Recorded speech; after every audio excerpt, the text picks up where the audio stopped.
Bonjour à tous chers citoyens de l'Empire et bienvenue dans ces nouvelles Holo Info un peu spéciales. Aujourd'hui, comme vous l'avez vu au titre, nous allons aborder quelques petites infos, mais que dis-je, quelques nombreuses grosses informations. En effet, on nous a recensé l'ensemble des projets qui vont arriver prochainement chez Star Wars, et depuis le 10 décembre, les infos courent.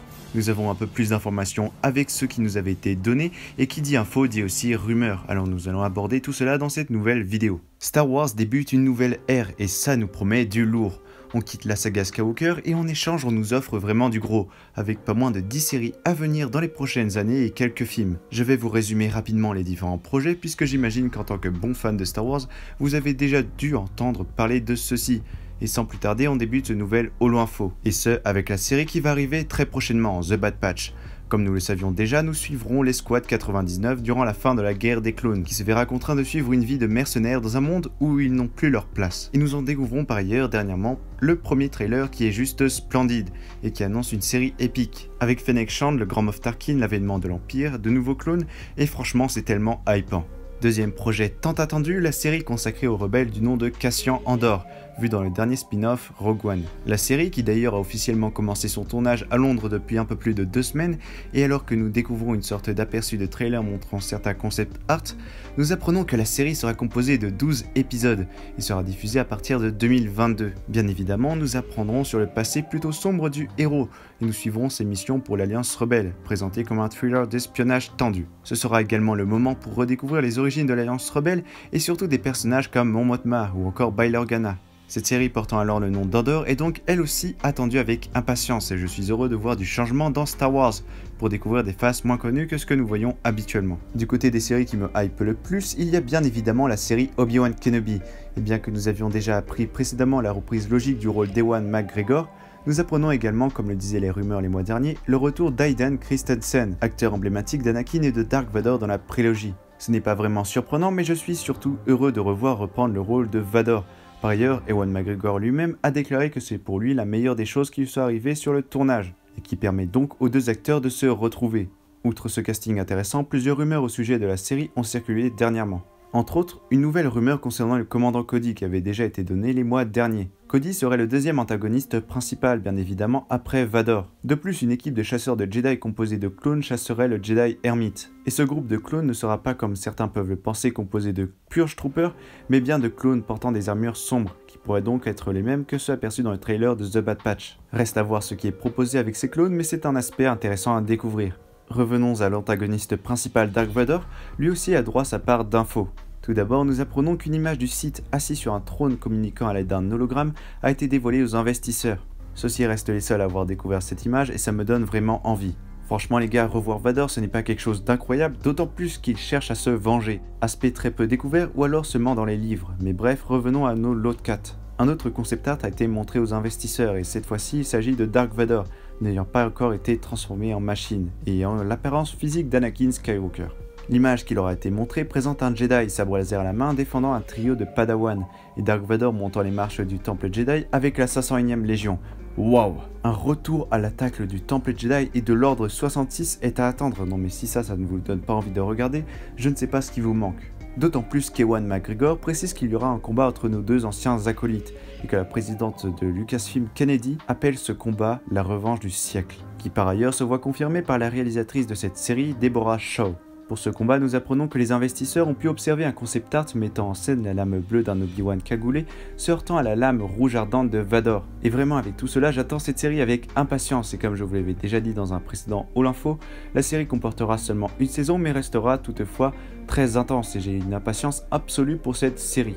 Avant de passer par les séries que je juge très intéressantes, allons du côté de celles qui me hype le moins. Nous avons donc 3 séries que je juge comme moins importantes mais qui restent toutefois cool à voir.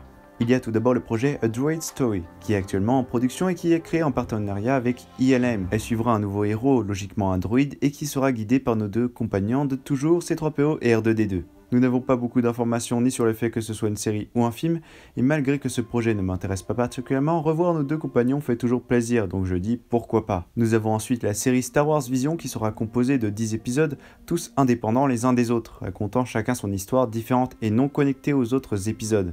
Elle portera sur la redécouverte des événements Star Wars, mais qui sera produit en animation par de grands studios japonais. Quelque chose de nouveau pour du Star Wars, donc encore une fois, pourquoi pas. Enfin, nous aurons une série autour du personnage Lando Calrissian, qui me rappelle forcément d'anciennes rumeurs sur ce sujet dont nous avions pu parler les mois précédents dans les derniers Holo Info. Ici, nous n'avons pratiquement pas d'informations, notamment par rapport à l'acteur Donald Glover que j'adorais revoir à l'écran, parce que je trouve qu'il joue très bien le personnage. En tout cas, le titre de cette série sera seulement Lando, et non pas les chroniques de Calrissian comme les rumeurs annonçaient, et qui auraient fait une référence au film Solo et Star Wars Story. Bref, cette série nous parlera très prochainement de ces différentes aventures, et j'espère, comme beaucoup de fans, que cette série introduira une sorte de suite au spin-off, qui malgré son échec au niveau du box-office, reste selon moi, et comme beaucoup d'autres, très réussi, et mérite sa suite, notamment avec les aventures de Maul et de Kira. Bref, ce manque d'informations ne m'apporte pas beaucoup de hype pour cette série, mais on reste à l'écoute des informations et des rumeurs à son sujet. Allons maintenant du côté d'une série qui claque vraiment, The Acolyte. Rien que le nom, ça fait frissonner et nous fait forcément penser à quelque chose d'obscur. La série sera alors dirigée par Leslie Headland, dont nous avions déjà parlé dernièrement, et comme dit les mois précédents, la série devrait suivre des personnages plutôt féminins. Le scénario se situant alors durant les derniers jours de la nouvelle ère de la Haute République, et étant un thriller mystérieux suivant l'émergence du côté obscur, on peut donc imaginer que nous aurons affaire à une ou à deux femmes acolytes du côté obscur. Et sachant que cette période se déroule environ 200 ans avant la menace fantôme, un lien avec nos deux acolytes Dark Plagueis et Dark Sidious plus ou moins important serait intéressant à développer. On a parlé de toutes ces séries et j'imagine que vous allez me demander où se situe The Mandalorian dans tout cela. Et ne vous inquiétez pas, la série ne sera pas mise de côté. Nous apprenons tout d'abord qu'officiellement la saison 3 débutera en décembre 2021, soit plus tard que la norme, qui était aux alentours de novembre. Mais il faut comprendre qu'avec toutes les séries qui vont venir, il est normal que les séries ne sortent pas toutes en même temps, ni trop collées. Mais bref, il y aura bien une saison 3, mais ce qui est le plus intéressant pour les infos concernant la série, ce sont les séries spin-off, donc dérivées de The Mandalorian.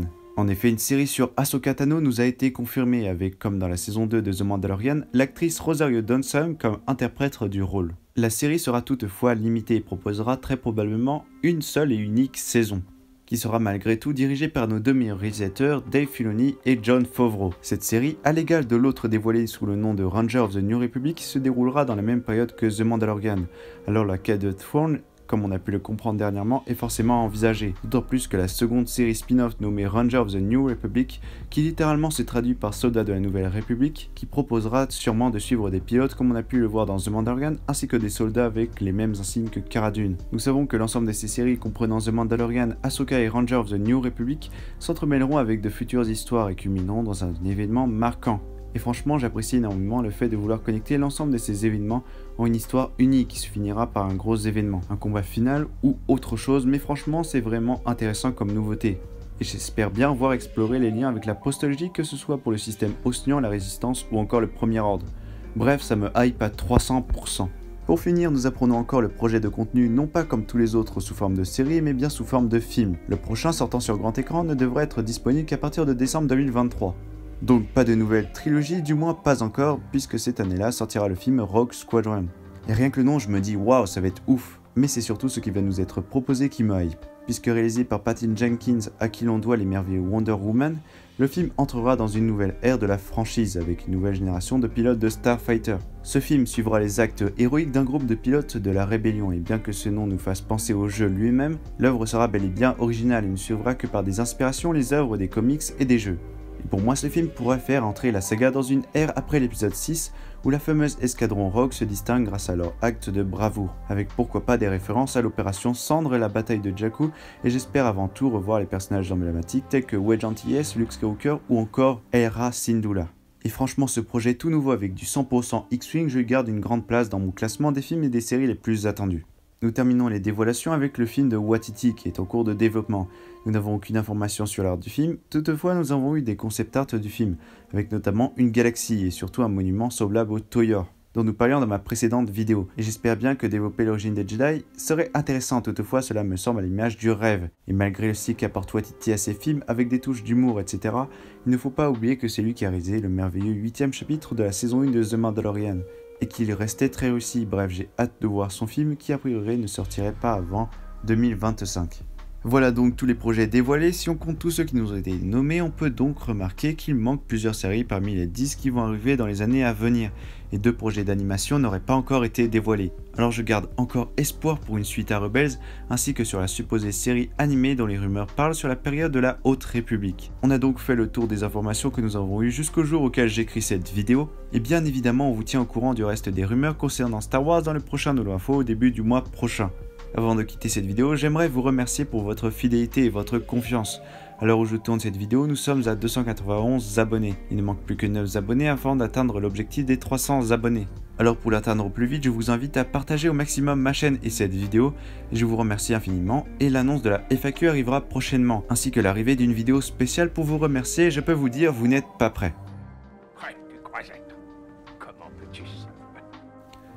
En attendant, je vous dis à mercredi amis et que la force soit avec vous.